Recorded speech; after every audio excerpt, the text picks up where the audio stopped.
اب اسی طرح سوال یہ بھی پوچھا جا سکتا ہے کہ کن لوگوں کے ساتھ مشاورت نہیں کرنی چاہیے. تو سامعین محترم، لالچی اور حریص جو لوگ ہیں ان سے مشاورت نہیں کرنی چاہیے. اسی طرح جو خود غرض اور خود پسند لوگ ہیں ان سے بھی مشاورت نہ کی جائے.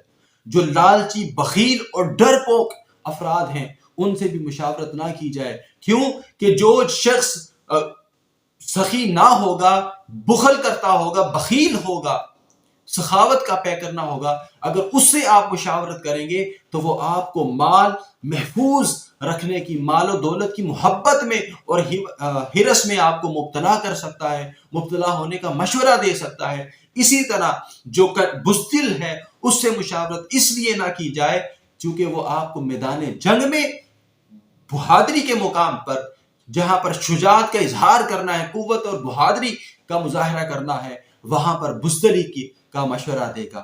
تو ایسے لوگوں کے ساتھ مشورہ نہ کیا جائے. اسی طرح ایسے شخص سے مشورہ نہ کیا جائے کہ جو بدظن ہو اور مشورہ طلب کرنے والا آپ کا دشمن نہ ہو، اس سے بھی مشاورت نہ کی جائے.